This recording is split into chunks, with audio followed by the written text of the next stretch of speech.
All right, this is Donnie Vaughn. I'm doing the second part of our how to add a new page. In this previous one, we were talking about creating a missions page, a foreign missions page.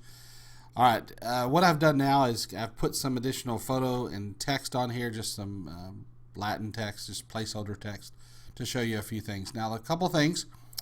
We've got our URL here. Slash missions. That's easy to remember, but let's make sure we're very specific that we want it to say foreign missions. Some people are that way, so now that we've secured the URL, we can always go back and change this to say foreign missions. And if we update the page, we go over to our page, now it says foreign missions, but the URL is still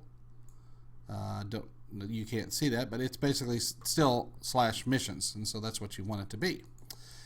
Now you see what I've done on the page. I just grabbed a photo just for the sake of this tutorial, and you can see the photo kind of has some built-in little gray border around it and some general spacing, and I made it left justified so the text would wrap around it.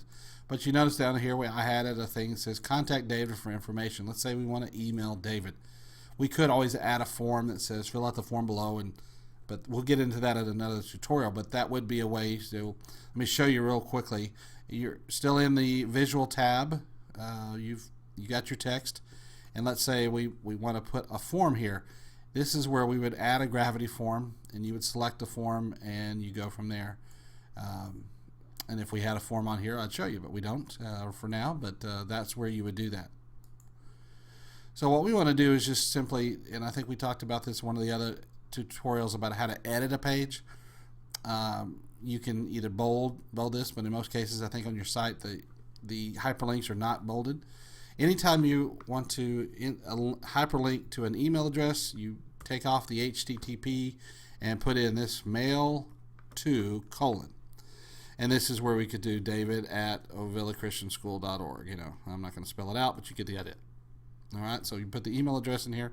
Again, I always like to do that, open a new window, so if somebody's using a web-based email like a Gmail or something, it keeps them on the site, and then their Gmail opens up at a new site.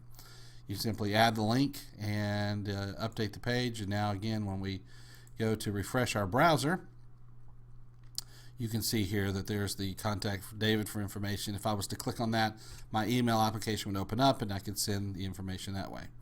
So that's good. Now, a couple of things that we want to talk about. Number one, first we have to get this up on the thing here, and then what we have to do with this area down here. Now, but right at the time of this, we don't have, pages are done in different templates, and those templates can be found right down over here on the right side under the template. And currently, right now, we don't have anything that has a sidebar option on it. That can always be added later, but right now we're using all of these have no sidebar. So whenever you're creating a new page, always come over here to the template and add page with no sidebar. And when you update that, you'll notice that this goes away and you'll have a lot of white space there. It stretches the text to fill up the page a little bit better. That's a simpler look, and that's what I think initially we were going for, but it can always be changed later. Now let's talk about how do we get this up on the page there. That's where we have some menus that we deal with. So WordPress has some built-in menus. So if you go down to the dashboard, you can, we're updated the page, so we're good to get out of this. Go down to appearance and go to the sub-menu of menus. And when you get to the menus, you'll see that this is where this is all built out, and this is just kind of a drag and drop type of thing. But we want to put the menus under fine art. So what we've done is we've created a new page. Now we can, if we create the new page, I can't get it to go right. You can see we can simply click on it here, add the menu. It puts it down at the bottom, and we move it over here underneath fine arts and slide it a little over off to the side, and it drops it right there. And we save the menu, and we update, and when we do that, now foreign missions is there. That's one way to do it. You can also create a custom one where we want this to go to our ovillachristianschool.org/missions because we don't want it to save, maybe we don't want it to save foreign missions there. Then we could sit there and say missions, add to the menu, and make it happen that way. And again, this is just adding at the bottom, and then you move it up to the top and slide it over wherever you want. That's what you do.